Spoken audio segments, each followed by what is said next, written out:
Tom, do you want to wait until a few more folks join, or shall we go ahead?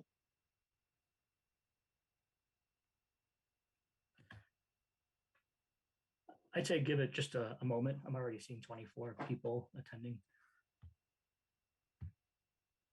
Great, we'll get started in just a minute or two. Okay, we'll be getting started in just a moment or two.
All right, Joanna, we have a crowd. We have 28 attendees, so whenever you'd like to start.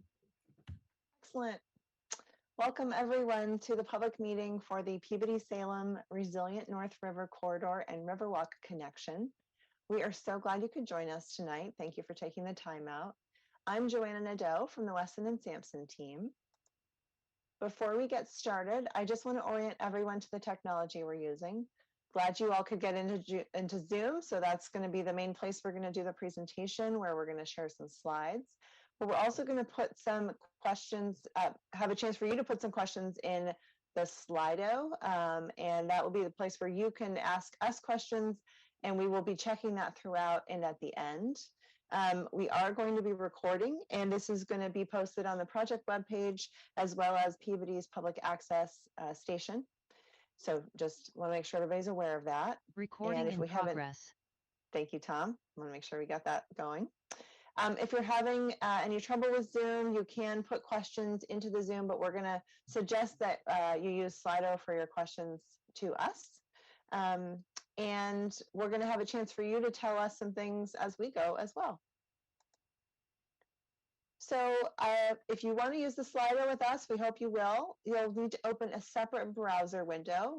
Recommend doing that maybe on your phone, but you're going to just type in slido.com into your web browser, slido.com. And that way you can still see and hear us on Zoom. And at the top where it says to enter a code, you're going to enter this code, North River, all one word. So let's all go there now so you can test it out. When you get in there, it should look like this. At the top, you're going to see a Q&A and a polls section. So that's slido.com if you're still working your way in there. Joanna, I'm not seeing the slide for that. Yeah, they're not moving. Oh, sorry.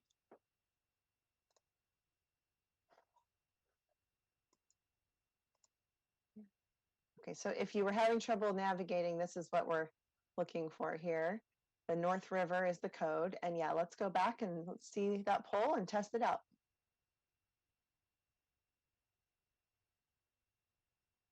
My apologies for that, guys. So we're interested in whether you have observed more storms happening now than in the past.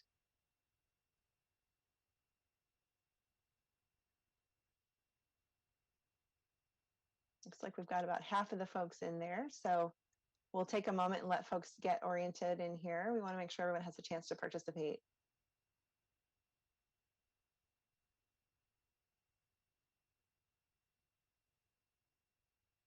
It looks like on the whole, folks are saying, yes, you've seen more storms, and others are saying, maybe not more storms, but more intense storms. So at this point, we've got 21 folks who've joined in the Slido. Would encourage folks to keep trying to get in there. We're going to have a lot of other questions throughout, so you'll have a chance to participate if you didn't get in on this one. Just to orient you, we are going to be talking today about this location along the North River. So this view is facing roughly east towards Salem with the Harmony Grove Cemetery on the left. And I'm going to hand it over to Brendan now to introduce the rest of our team so we can get going.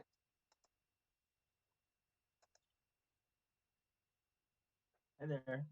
My name is Brendan Callahan. I'm the Assistant Director of Planning for the City of Peabody. I'm currently the lead planner for Peabody's Riverwalk project, and I'm also the lead planner on several greenway as well as flood mitigation projects in Peabody. I've been working with Salem as well as Tom Devine, the senior planner from Salem, on several projects in the North River corridor that have focused on brownfields redevelopment as well as greenway development. I'll go through a list. I'll go through the list of the folks that are part of this project team in this presentation and let each individual introduce themselves and how they're supporting this project. So I'll kind of call their name and let them kind of just, say how they're part of, how they're involved with the project and supporting. Tom Devine. Good evening. I'm Tom Devine, Senior Planner for the City of Salem Department of Planning and Community Development. I want to take a moment to plug another event that's happening later tonight. The North Street Northfields Neighborhood Association is hosting a lecture by historian David Moffat. It's called The Manning Family of Dearborn Street. It sounds like it's very interesting. It includes connections to Nathaniel Hawthorne and Charlotte Fortin. There is a link to that in the bottom right corner of this slide, tiny URL/Manning lecture with 2 N's. Registration is required, but it's free. Okay. Also, I would like to introduce Barbara Warren. Good evening. I'm the director of Salem Sound Coast Watch, an environmental nonprofit with a 30-year track record of improving our local rivers, land, and ocean. The North River is the largest freshwater source to Salem Sound. Years ago, we held an annual North River Awareness Week. With the work you will hear about tonight, we are once again building awareness that has the potential to change how people see and experience the river. Salem Sound Coast Watch is working with the team and working on outreach and community engagement, which we'll talk about more later. Thank you. Thanks, Barbara. I'd like to introduce some of the folks from our consulting firm, Weston & Sampson. Sarah DiStefano. Thank you, Brendan, and good evening, everyone. It's an honor to be here tonight and to be a part of this project. My name is Sarah DiStefano, and I'm a team leader and associate at Weston & Sampson and the project manager for this MVP project. Weston & Sampson is a 122-year-old municipally focused multidisciplinary engineering and design firm that has been providing these services to the cities of Salem and Peabody for over a decade. Weston & Sampson is currently providing the engineering and design services related to this North River Corridor and Riverwalk Connection project, which is why we are here tonight. This project is being funded by the Massachusetts Executive Office of Energy and Environmental Affairs, otherwise known as Mass EEA, through their FY22 Municipal Vulnerability Preparedness, or MVP Action Grant program. And we'd like to let everyone know that Michelle, a representative from Mass EEA, is here with us this evening also. I'd also like to introduce George Naslis, Vice President from Weston & Sampson, who is here with us tonight. Thank you, Sarah. Great pleasure to be here. As Sarah mentioned, I'm Vice President of Weston & Sampson, but I'm also a licensed site professional. I've been working with Brendan and Tom and the team now for approximately a decade on this project. Really excited to see where we've got to and looking forward to the next steps. And I'm on this call today in case there are questions that come up that I might be able to help answer. Thank you. Thanks, George. And finally, we have Joanna Nadeau. Nadeau, it's a tricky one.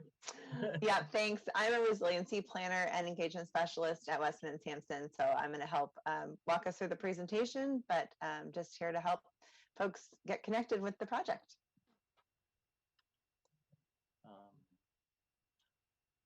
The next slide, please. Each project team member will hit upon each of the agenda items, which include project background, project goals. There is a key key component of this project is with regards to climate resiliency. We'll talk about the project scope. And then at some point, we'll open it up to the public to conduct a few polling questions, which you'll answer through, as Joanna said, through Slido. And then we'll present the project's next steps. And finally, we'll have some Q&A. Thank you. Next slide. So a little bit of project background. I want to give a little background to how we got here today before we dive deep into the work the two communities are currently working on for this project, because I think it's important to know that Peabody and Salem, as well as Salem Sound Coast Watch, have been working together on issues within the corridor for more than a decade. It's an area that doesn't get a lot of attention until it floods. And the three partners have identified an opportunity to address the flooding in the corridor, as well as creating an open space amenity that benefits both cities and the public. Over the past decade, Peabody and Salem, as well as Salem Sound Coast Watch, have been working together to address environmental issues such as flooding and issues associated with the corridor's industrial legacy. As most know, in the late 1800s and up to the mid-1900s, the North River was lined with many leather factories as other manufacturing buildings. And then over the last half of the 20th century, many of those uses had left the corridor, and the area was mostly neglected to some extent. And then, I guess, more recently in 2010, the cities of Salem and Peabody partnered together and applied for, we recognized there was issues in the corridor that were impacting both communities. And so we partnered together and applied and secured for an EPA, an Environmental Protection Agency, an EPA Brownfields Assessment Grant to assess environmental contamination in the corridor, and for several of the properties that were within this North River corridor. In addition to utilizing the EPA assessment funds to conduct environmental assessments, the communities also utilize a portion of EPA funds to develop a North River vision plan connecting the two communities with a 1.6-mile contiguous multi-use path from Peabody Square to the Salem train depot. The goal was to create a pedestrian link between the two communities for Peabody and Salem residents. In addition, the cities started to work together and look at also flood mitigation opportunities in the corridor. Next slide. So I guess several years after developing the vision plan, both communities kind of started working on their own greenway networks and starting to expand their greenways throughout the communities. At this point, the cities revisited the North River Vision Plan and identified a need to look at a greenway gap or a connection between Salem's Riverwalk, or the greenway that's in Leslie's Retreat area, and Peabody's future Riverwalk. Once again, the city's partners to get together and were able to secure funds through the Salem Foundation, which provided the seed money. In addition, both communities contributed our own local funds. And these funds, in addition to the Salem funds, were utilized to conduct a feasibility study to evaluate potential greenway connections between the two cities. The study resulted in 3 potential route alignments, and ultimately we selected a preferred trail alignment, which we'll discuss in more detail later in the presentation. So as I mentioned, Peabody is working on the Riverwalk project.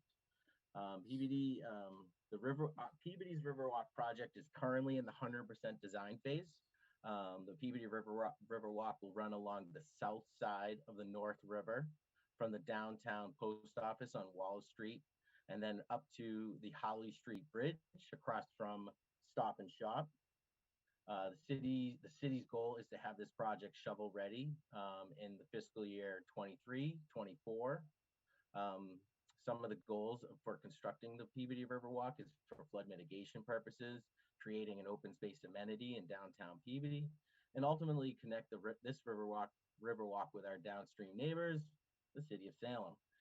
And it will fit, as well as fill a significant trail gap in the region's greenway network. Next slide, please. So as you saw in a little bit in a slide earlier, the project area is within the North River segment from the Holly Street Bridge in Peabody to Grove Street in Salem. And then it is on both sides, and then it's the MBTA rail line on the south side of the North River, as well as along Harmony Grove on the north side of the North River. This project focus area, this is the project focused area, but we'll also be looking at potential neighborhood connections adjacent to the project area. So on Holly Street, Boston Road, other areas of Grove Street, as well as Walnut Street in Peabody. Next slide, please. During several key issues were discovered during the feasibility studies. During the feasibility studies data gathering and existing conditions plan investigation. Some of those key issues were that the south and north side of the stream bank along the North River segment for this project area had significant erosion issues. We also recognized that there were two critical pieces of infrastructure in the vicinity of the project area, which includes the South Essex Sewage District sewer line along Harmony Grove, as well as the MBTA rail line, which is an active rail line. Some people know that, some people don't know that, but it does. The rail is active about nowadays on average twice a week. It moves very slowly. You could probably walk faster than it, but it is active. And so while we were doing the investigation, we noticed that the stream banks have been significantly eroded, which we believe would be exacerbated due to projected climate change impacts such as sea level rise, storm surge, as well as inland and coastal flood events. Ultimately, the need to evaluate these issues is what led the two cities again to partner on, as Sarah mentioned earlier, an MVP action grant. The work the two communities are focused on today is being funded through this MVP action grant.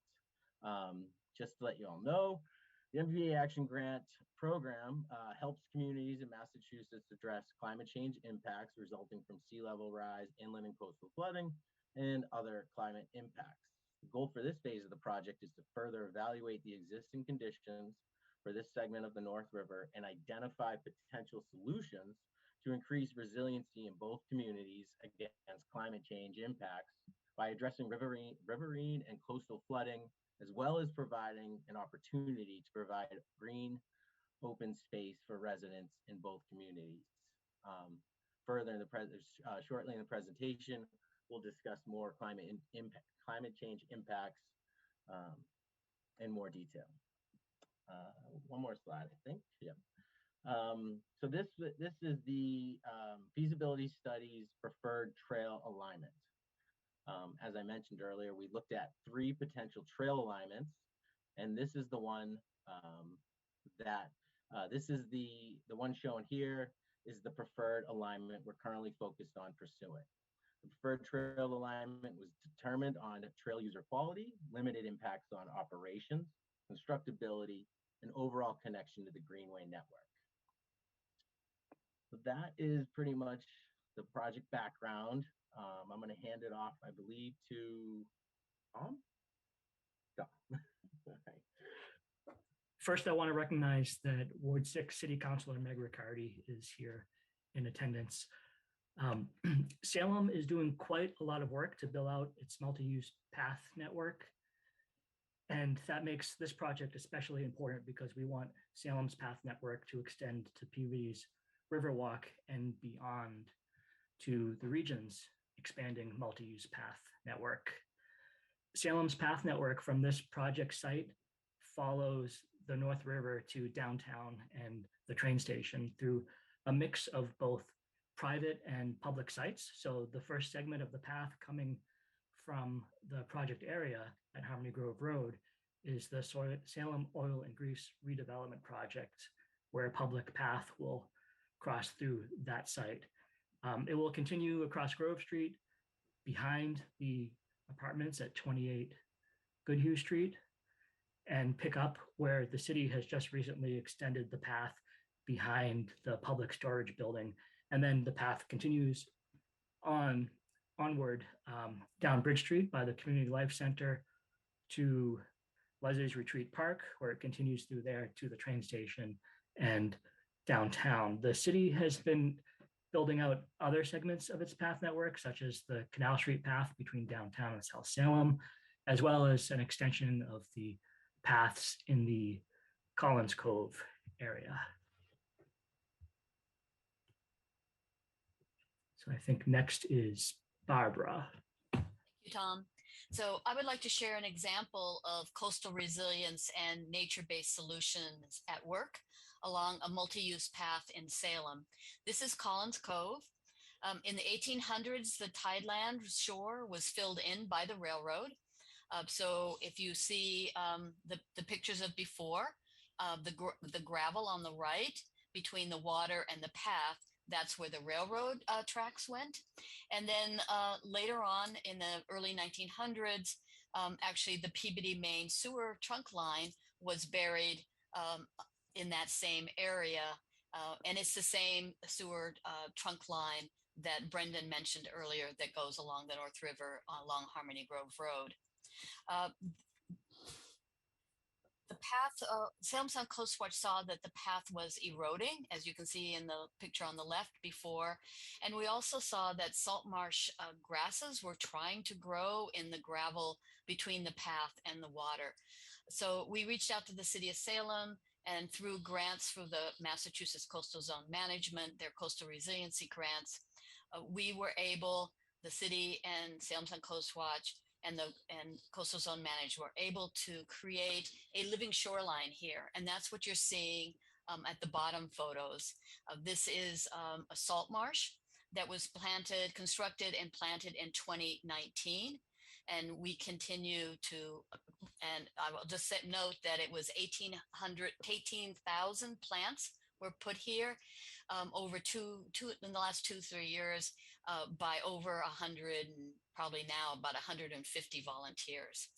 So it's really improved the area. It's more pleasant to run by and walk by. I meet people from Peabody and Beverly and Salem all using this multi-use path and enjoying the nature now that has replaced this gravel. Just to note that 15 feet of a salt marsh can reduce wave action by 50%. Next slide. So I'd also like to talk about the North River and how we at Salem Sound Coast Watch have used the river in the past. We have this stretch of the river along Harmony Grove Road is the most natural. It is where the fresh water meets salt water. And American eels and rainbow smelts, you can see kids over on the bottom right touching the eels and the smelt. The rainbow smelt, they all swim up from the ocean. And in fact, in the springtime, it is where the smelt lay their eggs. We have also shared the river for many years with students, with teachers, and with residents. With the next Slido question, next slide. We would like you to tell us how you use this area. The area along Harmony Grove Road from Howley Street, the Stop and Shop, down to the Moose Lodge and Grove Street.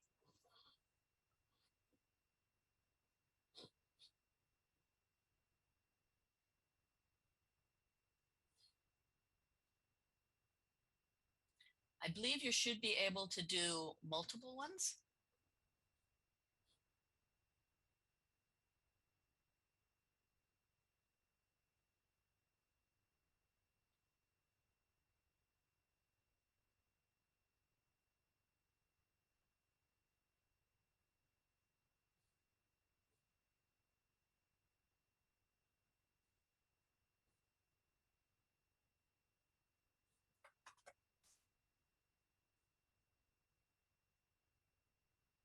So look at, we have a lot of people shop in the area. Must be Stop and Shop and some other things. And then commuting, almost the same, that go through the area. It's nice to have 36% of the people live in the area. We're really looking for people who are close to the area, use the area to share with us their how they would like to see this area improved. And riding and walking, great.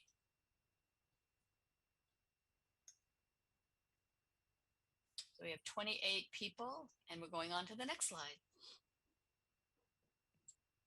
So communities are working together to address climate change in a regional way. Salem's most recent Climate Action and Resilience Plan is the Resilient Together plan that was undertaken in a collaborative way with the city of Beverly. There's the URL to that project's webpage on the bottom left-hand corner of this slide, resilient-together.org. The goals of the plan are to become carbon neutral by mid-century and to take actions to have both communities become more resilient to the impacts of climate change. Salem is undertaking many initiatives and projects to advance sustainability and resiliency. The data shows that transportation is responsible for something like half or nearly half of our carbon emissions. So we're taking steps to promote sustainable low carbon transportation. So that comes in the form of services like the Blue Bikes bike share that's in Salem, Salem Skipper, the on-demand microtransit shuttle service, as well as infrastructure like simply walkable neighborhoods, as well as multi-use paths like the path that we plan to build through this project area. The city's also been working on a number of policy and ordinance updates. Going before the city council right now is an amended wetlands ordinance and a green buildings ordinance. And our planning board is looking at updating its subdivision regulations, which set the parameters for how new streets are laid out for residential development. And we're looking at making it so that those streets are laid out in a more sustainable form. The city is also looking at improving its flood hazard overlay district special permit zoning ordinance, which defines what can be built within flood zones. The city has also built some adaptation projects, both nature-based, like the Collins Cove Living Shoreline project that Barbara mentioned, as well as hard infrastructure projects like the utility and drainage improvements to mitigate flooding in the Canal Street area. So this project that we're talking about tonight, just like those, it advances the goals of our Resilient Together plan. Thanks, Tom. So yeah, as you can see, everyone, this project is one piece of the larger resiliency efforts in both of these cities, Peabody and Salem.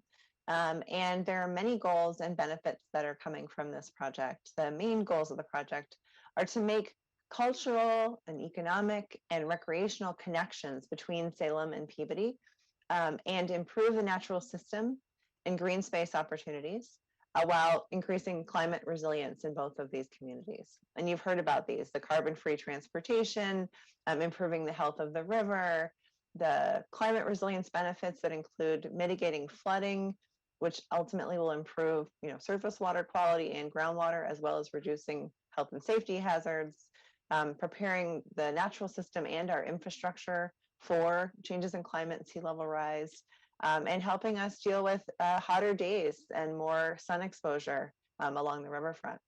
So we're hoping this will bring back activity and support better quality of life and business in the corridor.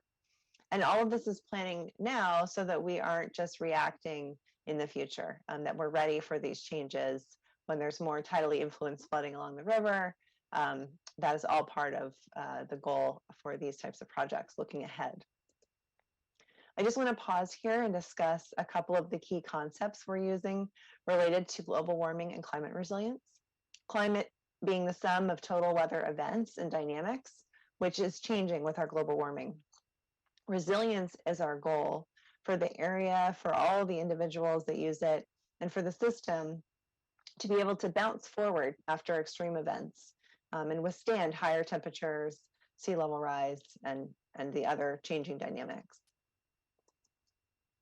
So how have you seen global warming and climate change playing out in the community? Where are you seeing it? What have you experienced? We want to hear from you. Has it been different timing, more or less extreme? Tell us what you've experienced.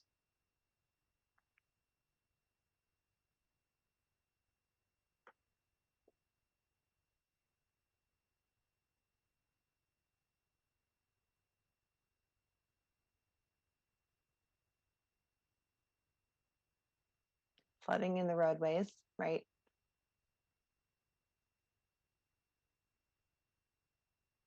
Especially along Walnut Street. You're seeing the warming trend.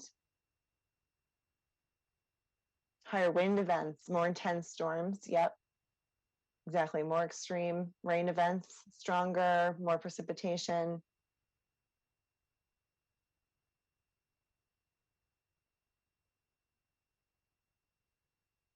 For those unfamiliar with Slido, the more common the answer, the greater the font size of the Thank you, text. Sarah. So That's everyone right. can realize that there's a lot of people answering the same with the flooding and the more extreme events. That's right. Shifts in the usual schedule. More hot days, warmer summers. Flooding at the MBTA and high tides at the harbor. We've got Flint and Mason, some of those locations that are really an issue. This is great.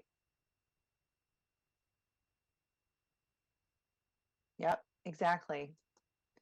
So in the last 60 years, rainfall events have become more extreme, which leads to stormwater flooding, especially where there are a lot of paved surfaces or buildings, where there are undersized culverts, or where the floodplains have been filled in with development, or there's drainage obstructions.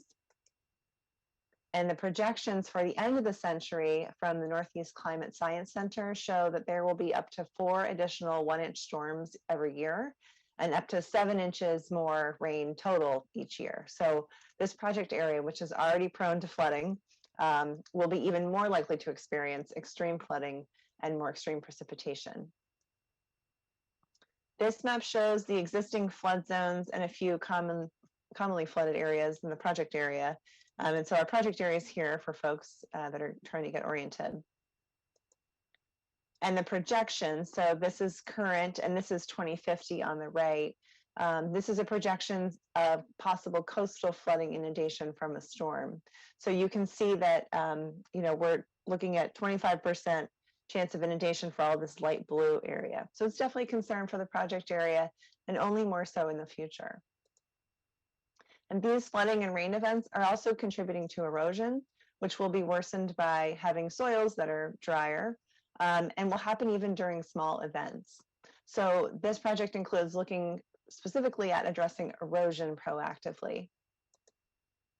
And we're also considering the warmer temperatures. So all the things you guys mentioned that are already making walking uncomfortable during our heat waves. These are going to be, when we look ahead to 2070, for example, we're seeing 6 times as many days above 90 degrees. So there'll just be an even greater need for community green spaces, places that provide shade and reduce this urban heat island effect, which is where we see much higher temperatures at the same time in an urban area versus in a more suburban or rural area. So the proposed Riverwalk improvements are to make our more built up areas kind of mimic the land temperatures of a more suburban or rural setting. So to address all of these climate impacts, we're undertaking this planning and design exercise that emphasizes nature-based solutions. Projects like this one help us adapt to global warming by making our infrastructure and our populations more resilient. They also help us to mitigate or reduce climate change by reducing greenhouse gas emissions with that active transportation options, or preserving and enhancing our tree canopy. So you've heard a lot of these, but just to sort of summarize what we're focusing on in terms of the design, we're looking at the causes of erosion. We're looking for nature-based solutions to flooding, erosion, and those urban heat island effects, as well as how to make this a nice space for you to use along the riverfront. The nature-based solutions, so examples like we saw Collins Cove, Scouting Woods in Peabody also has some nature-based flood mitigation. So these are using natural systems and solutions that are easier to maintain over time and also promote biodiversity and ecosystem services.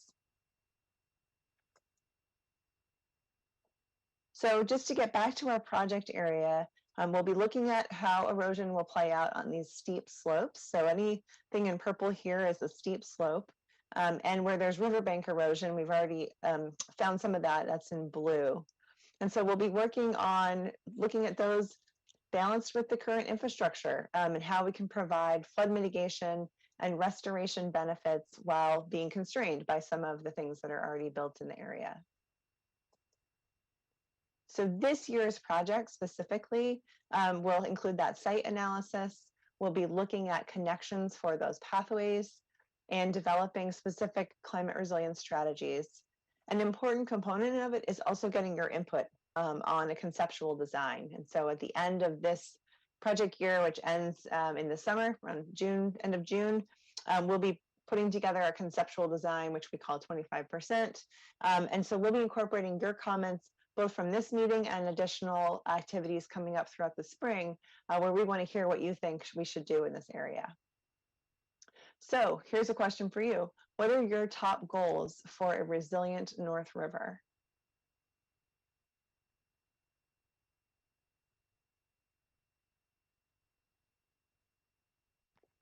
Joanna, this is a multi-choice, right? People can select more than one answer. Exactly. You can choose them all. You might have a priority though, so then you don't want to pick them all because then we won't know what your priority is.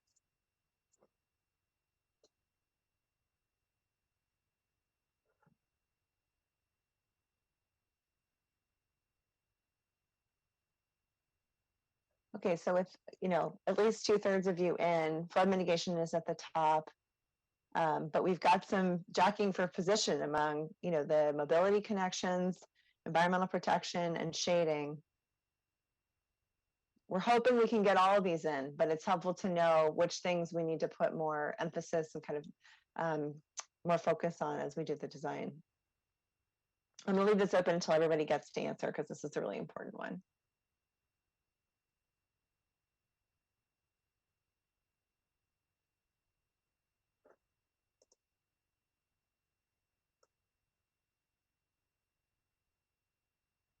Okay, it looks like we're slowing down. Last call if you want to get your answer in here.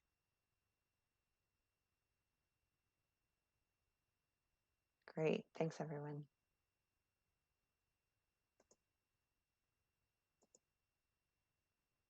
Joanna, before we keep going, maybe we can address a couple of questions that we have in Slido and Great. the Q&A, and I'll open it up to Tom and Brendan. I'll read them. Folks, when you do have a question, if we can put them in Slido, that would really be beneficial, and folks can upvote those questions so that if it's a priority for you also, then that question will raise to the top once we start getting more questions coming in from anybody. So Brendan and Tom, folks are asking, what is the plan for flooding of the North River at Flint Street? Floods nearly to bridge at high tide.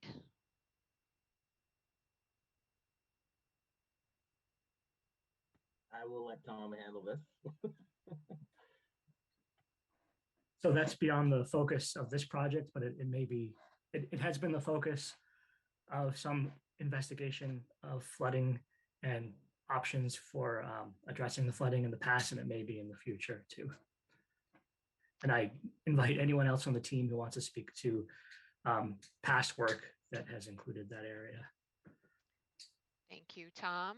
And one of our other questions is, I'm assuming it's like, will it be handicapped access? Yes, all of the river walks that are being planned currently in the Peabody and Salem area would be ADA compliant and accessible. There may be areas, I know that we've been talking about maybe overlooks and stuff, so that will be come into the design and engineering, but that is the goal. Again, please type all your questions in the Slido Q&A tab, please. That would be very helpful. One of the other next questions is, any of this going to include the other end of the North River where Franklin and North Streets are? I'm happy to take that one since it's about Salem. So this project in this project area is addressing both resiliency and a multi-use path connection in the North Street and Franklin Street area. We're not at this time doing a resiliency study there, but we are kicking off a study of path connections that we'll be beginning to address tomorrow night, actually, at a joint meeting of the Traffic and Parking Commission and Bike Committee. It's a feasibility study to address how we can better connect Leslie's Retreat Park to the MBTA train station, across the river to North Street, and the other way toward downtown. Great, and we'll take one more for now because we're going to address everyone's Q&As by the end of the program this evening.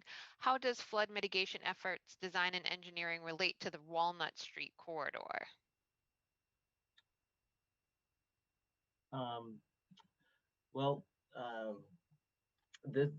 This particular focus again. Let me see the question again. Second. There we go. I'll read it back. How does flood mitigation efforts, design and engineering relate to the Walnut Street corridor? Well, we haven't conducted any sort of analysis at this point that would show, whatever potential solutions we have for this segment. So we haven't done any sort of analysis that would show any relief on Walnut Street at this point. But we will be conducting a climate impact evaluation, so we'll be able to kind of see what the extent is for this corridor and further up in the corridor. And so at that point, once we kind of get a sense of like the extent of the impacts, and then when we start proposing solutions, we'll see where we'll get relief. If it will be just specifically in this segment, or if it will be further upstream, or see relief downstream. But at this time, we haven't. The study hasn't gotten to that point where we can show any sort of benefit, I guess, for Walnut Street corridor. But I mean, the goal is, we are trying to, the entire flood mitigation projects occurring in Peabody, downstream in Salem, and this segment, the goal is to try to alleviate as much flooding as practicable in the corridor. And that is the ultimate goal. Great, thank you, Brendan. So let's continue with the presentation, and then we can address some more of these as we move on. Great, thanks, Sarah. So what we are going to do next to wrap out the rest of this study, we'll be taking in feedback throughout the spring and synthesizing that from you and our other stakeholders. We'll be feeding that into a modeling and resiliency evaluation that will be looking at the feasibility of flood storage and bank restoration and stabilization design alternatives for within the river. And that will lead to a 25% preliminary design of the multi-use path and the Riverwalk connections. And we'll also be supporting other MVP grant and other grant funding submittals to get further down the road past that preliminary design to work towards implementation of this project. And there will be another public meeting where we will share the results of those modeling and alternatives development work a little bit later in the spring. So another question for you all, just, we've asked you some really targeted questions, but are there other things you would like us to know as we're assessing the area, as we're designing for the area? What are your kind of comments? This is your chance to give us your comments. We'll answer some more questions in a minute, but we'd like to hear from you. There are things we don't know about how you use the space that might inform how we do the rest of this design work. So leave this open for a minute, let folks get a chance to put in your comments to us.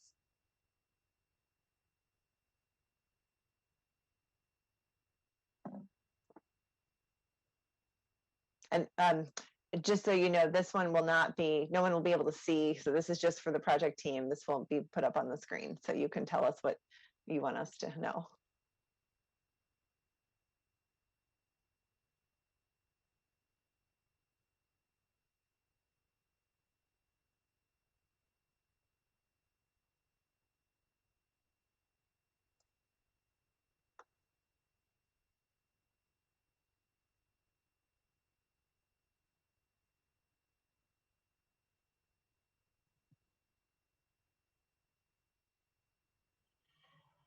We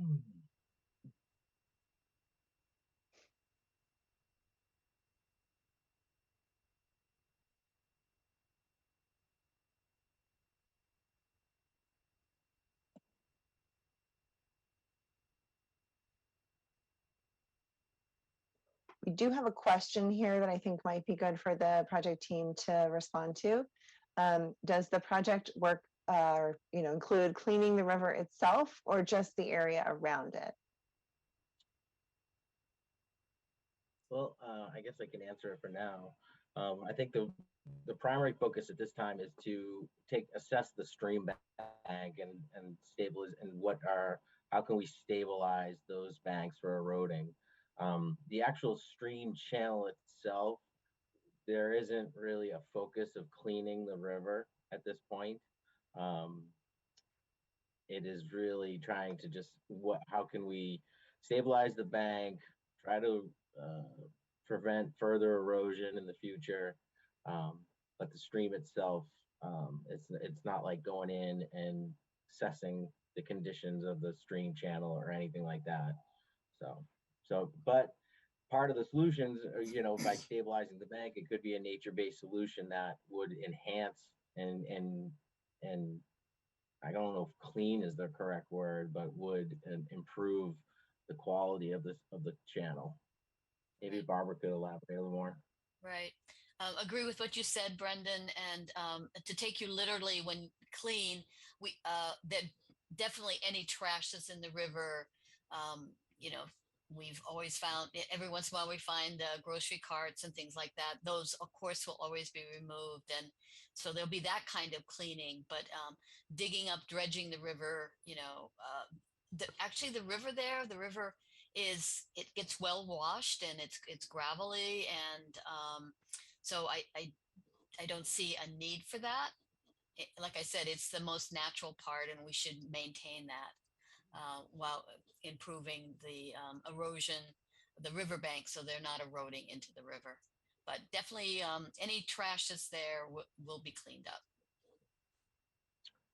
Maybe I could add real quick that part of our design is to look at the area abutting the river and the area of the preferred route with respect to historical releases that might have happened there, and then how we would manage those as part of construction to remove, as part of the construction, anything that is contaminated. But that would be in the riverbanks.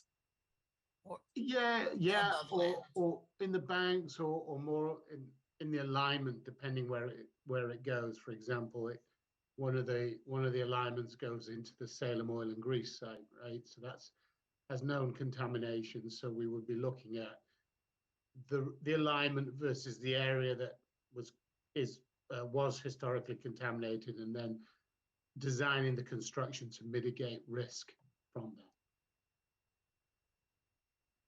Thank you, George.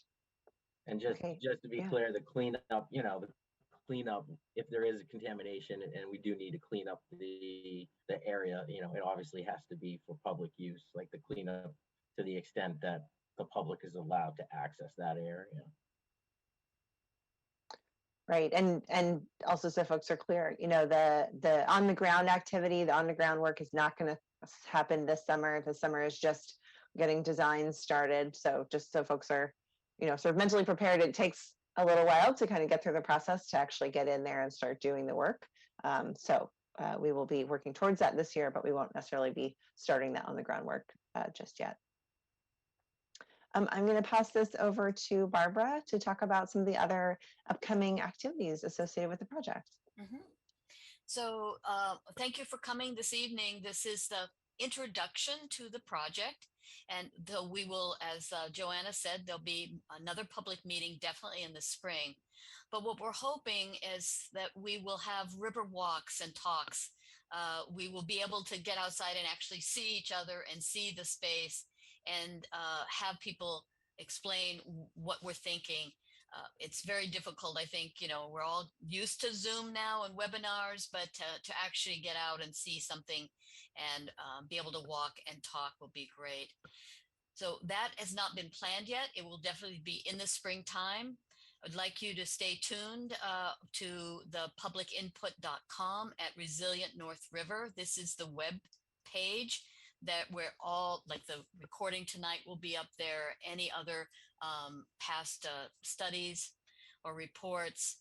And also we will be making the announcements on social media, the city's Peabody and Salem social media and Salem Sound Coast Watch's social media. If you have any questions or suggestions for a community engagement, my email is right here, barbara.warren@salemsound.org. And we're really looking for engaging people who live in the community. We will be coming up with a Portuguese translation if needed, or Spanish. So I'll be talking with the ward counselors to help find the people that are working in the community. So please share your email or your phone number so we can let you know about future events and project updates.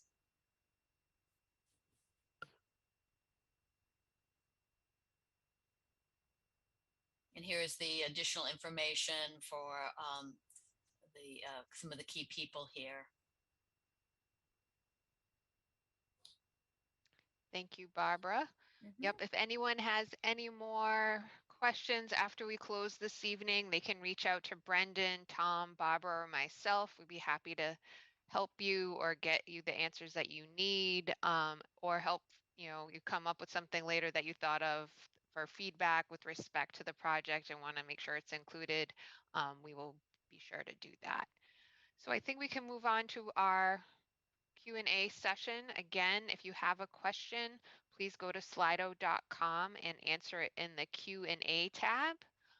I'm going to start reading off of the ones that rise to the top. Some of them are a little bit, can be answered a little bit easier than others. As Joanna mentioned, we're in the very conceptual stages of this project. This project will get us, we'll be doing some engineering and design work, evaluating some alternatives for bank stabilization, and advancing the conceptual design of the Riverwalk to approximately 25%. The details of that design will go through a more iterative process with respect to public feedback and input. That's what's going to go into that design. And that will be at a later time. And I know Brendan wants to add some stuff here, so I will let him jump in. I know, I get, me, I can't wait sometimes. I'm just looking at some of these Slido questions, and I didn't know if you wanted me to just jump in and try to answer some on, Sure. some, so either you didn't have to handle everything, or go right ahead. Would you like to see creative alternatives to asphalt paths for the Riverwalk, since asphalt is so toxic? Again, as Sarah was saying, we are in the conceptual design phase, so building materials really haven't been explored to we haven't really identified all the different type of building materials or surface materials for the path but I can say that Peabody is really familiar with alternative paths resurfaces. We have a 1 mile porous pavement, or porous asphalt, actually. We have a porous asphalt walking path in South Peabody. One of our first brownfields, the Greenfield projects, which is in this, further up in the corridor along Walnut Street, is made of a porous material that is porous material. I'm trying to think. We have we have a parking lot that's made out of porous material. So over the last several years, Peabody has been utilizing these different porous materials for parking lots, bike paths, just park, hardscape areas.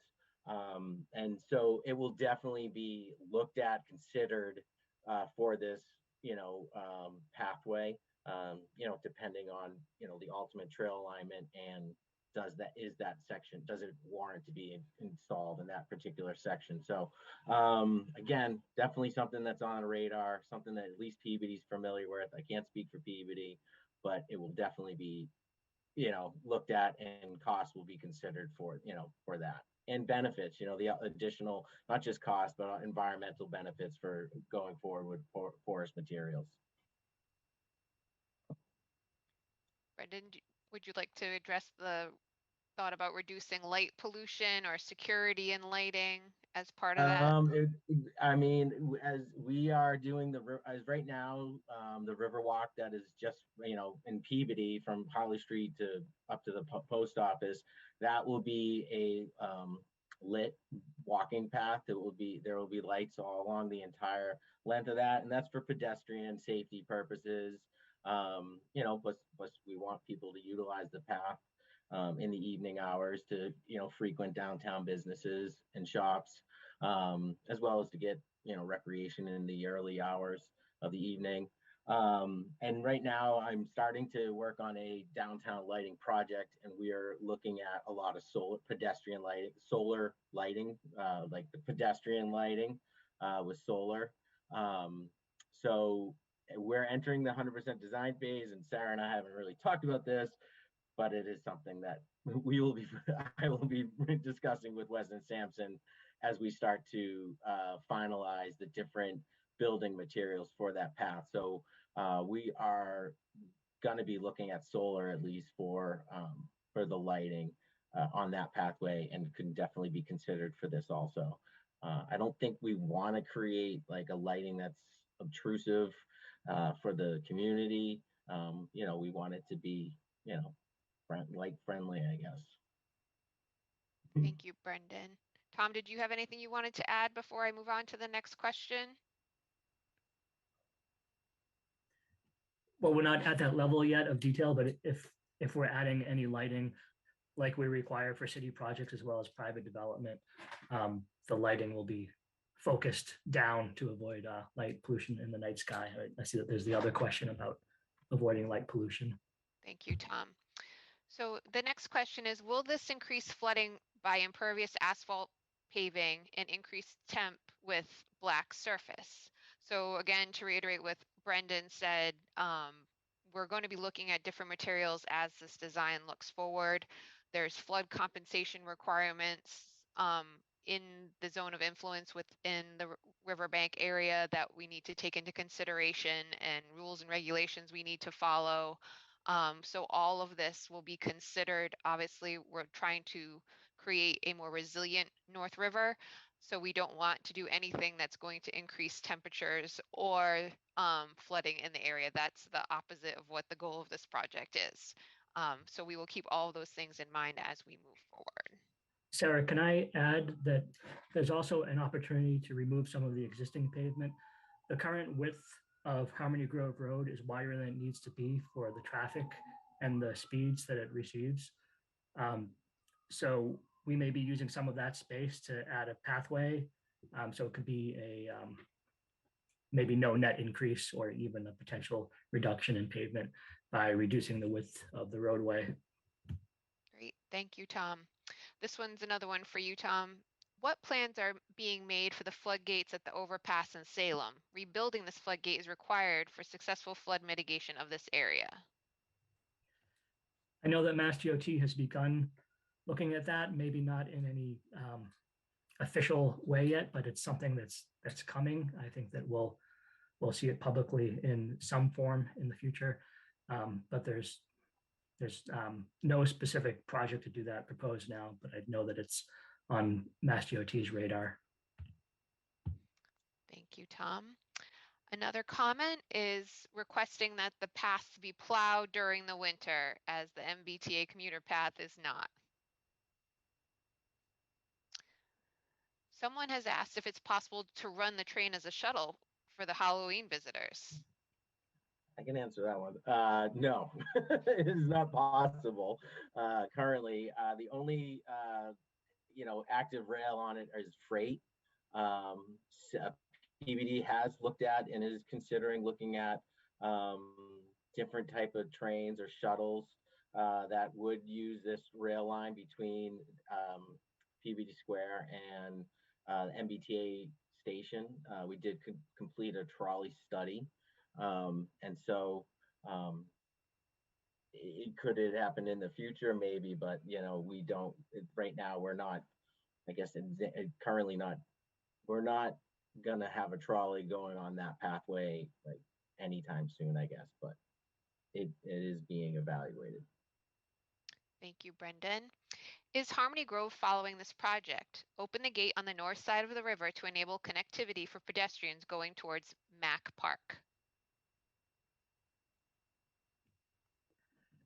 Harmony Grove Cemetery, I've been updating them on this project. I believe somebody from the cemetery was in this Zoom meeting at one point, but I would, and since Harmony Grove Cemetery is their own entity, I would encourage that the person asking that question to reach out to them directly. Thank you, Tom. And we have some residents concerned about dog residue polluting the Peabody walkway from Proctor Brook to the North River, and they suggested that they address the dog residue before the walkway. I definitely don't have an answer for that question, but that's something I can follow up with our Parks and Rec director. Parks and Rec is like who maintains the city's bike paths, and I can definitely relay the concern, and it usually is a question. It's a question that does get brought up. I just don't know what the answer is. Barbara. Yeah, well, the answer is better education.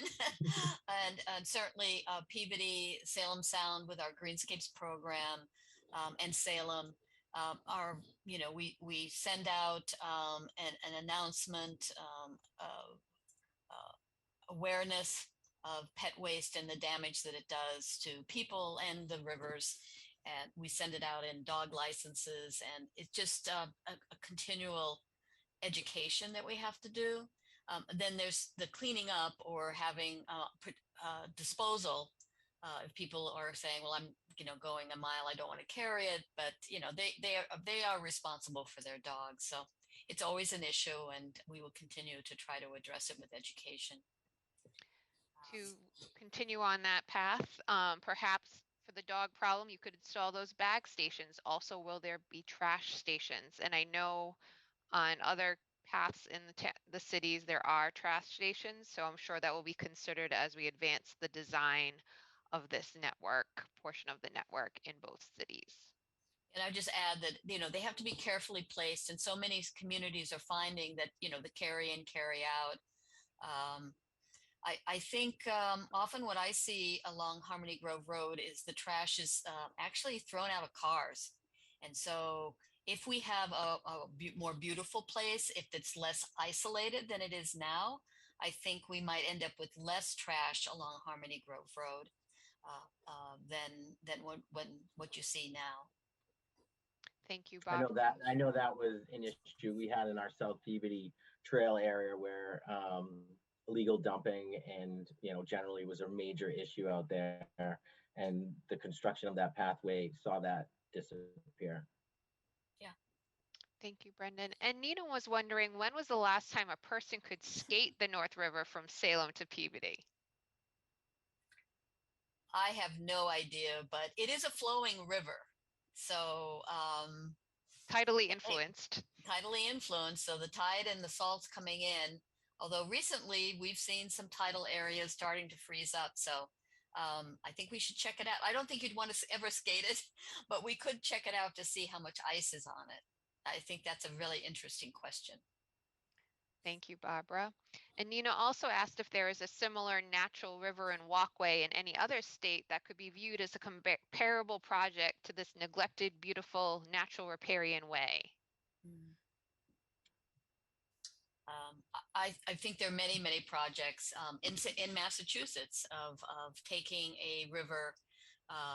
The issue with the North River is much of it is channelized, and it will remain channelized. But I think with the Peabody River Walk, they're actually bringing more open space to the south side, and it's going to look very different in the next phase of the Peabody River Walk.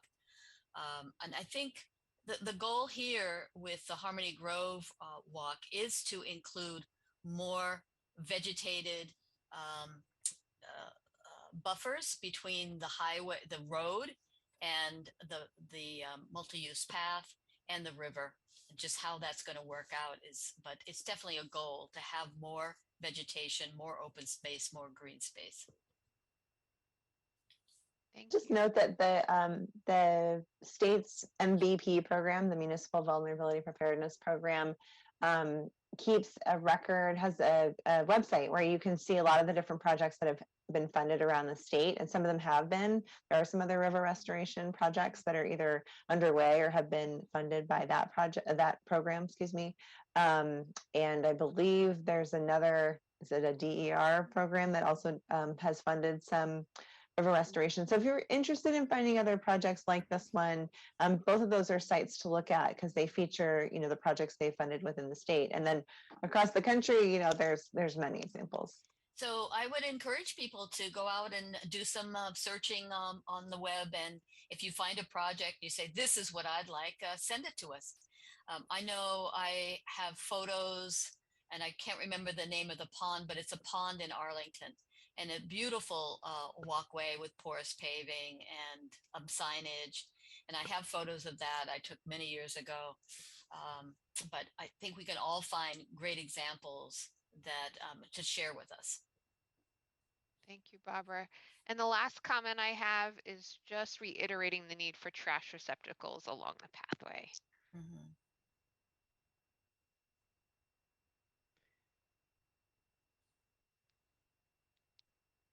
So when we do these walks and talks, I invite people to come with us, and as we walk it, we can explore, what's growing there now, what kind of trash we're seeing.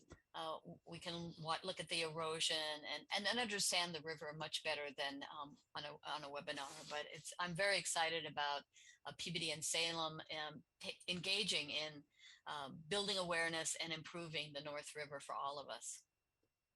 We just got one other question in the submitted in the poll side, which I think is a neat one, which is, can we, in the process of this project, acknowledge and honor the First Nations people who would have used the waterway previously?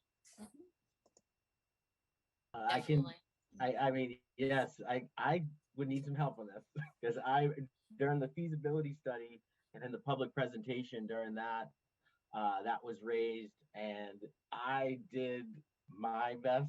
Maybe I just don't have the skill set to dive that deep, but I did everything I could find that had some sort of information for the Native Americans, and in Peabody, Salem, and very specific to the North River. And I really didn't come up with much.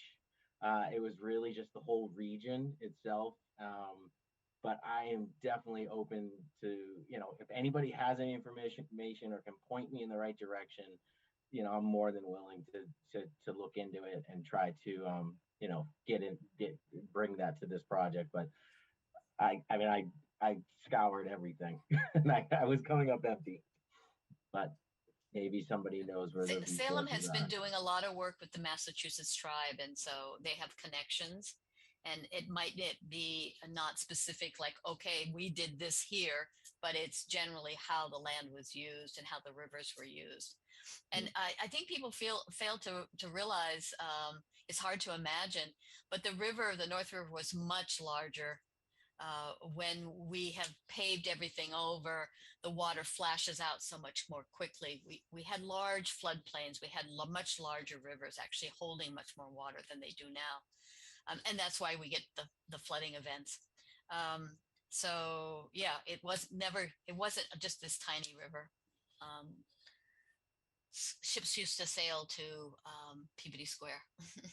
I think we know generally that the area was used as a seasonal fishing place, but yeah. Right, I'm with you, Brendan. We've done a little bit of research, and it's been hard to find details beyond that. But I think if we can, we should try. Yeah. Mm-hmm. Thank you. And I believe this next one may have been geared towards our poll question as to what you'd like the project team to know as we assess and design for this area. But the comment is plans for carbon capture benches and wind walls, ? So we'll have to look into that one because I Not familiar with either of them personally. I am not.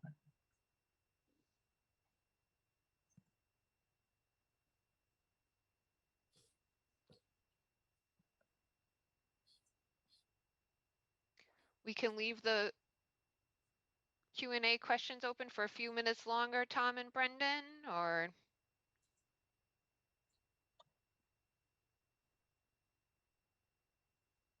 I mean, it definitely seems like they've everything. I'm not seeing any more in Slido or in the Zoom Q&A. Oh, there was one question. When is the impact study targeted for release? So the grant has to be done by June 30th. So the next public meeting will be probably in May or April, but hopefully not in June. And then there will be draft studies, but yeah, June 30th is the deadline. Did you want to add anything, Brendan? We answered that. Oh, sorry, Brendan. I was going to say, Sarah, you would probably be able to better answer when that would be conducted. Right, we answered that online in the chat also, that those will be available on the project website as well as the city's websites. We'll post those reports when they become available.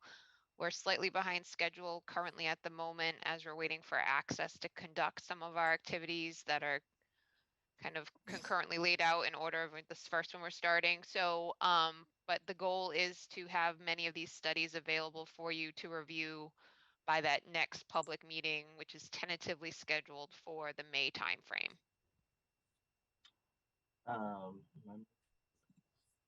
I'm trying to scramble really fast. I can say that, you know, with Weston Sampson, we had done a climate impact assessment for the upper portion of the North River from Holly Street to Wallace Street. And that evaluation, I believe, is on the Peabody's website on the community development page. So you can kind of get a sense of, you know, what the methodology was and what it shows. And it was a study that showed the impacts. I think it was 2025, 2050, 2075, and up to 2100, and just showed what sort of impacts that, at least from the Holly Street Bridge to Wallace Street, would look like over the next, you know, 75 years. So there's some information out there for the North River corridor, but we haven't looked at this segment yet. And Jen just wanted to comment that this has been great and she's looking forward to seeing this project move forward. Thank you for presenting this in such an interactive manner. Thank you, Jen. We love having that type of feedback.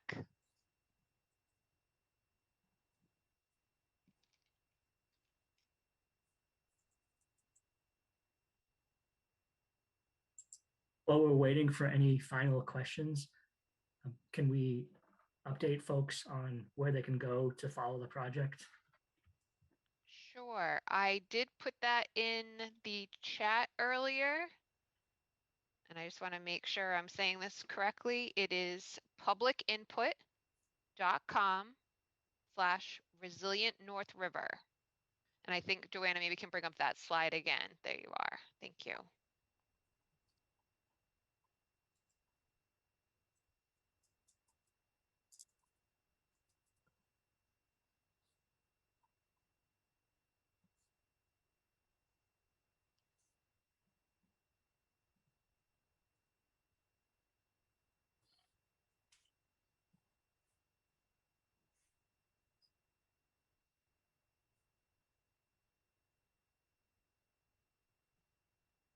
We want to thank everybody again for joining us this evening as we're wrapping everything up. If you have any questions, again, feel free to reach out to Tom, Brendan, Barbara, or myself. Please follow us on social media and at publicinput.com/resilient North River.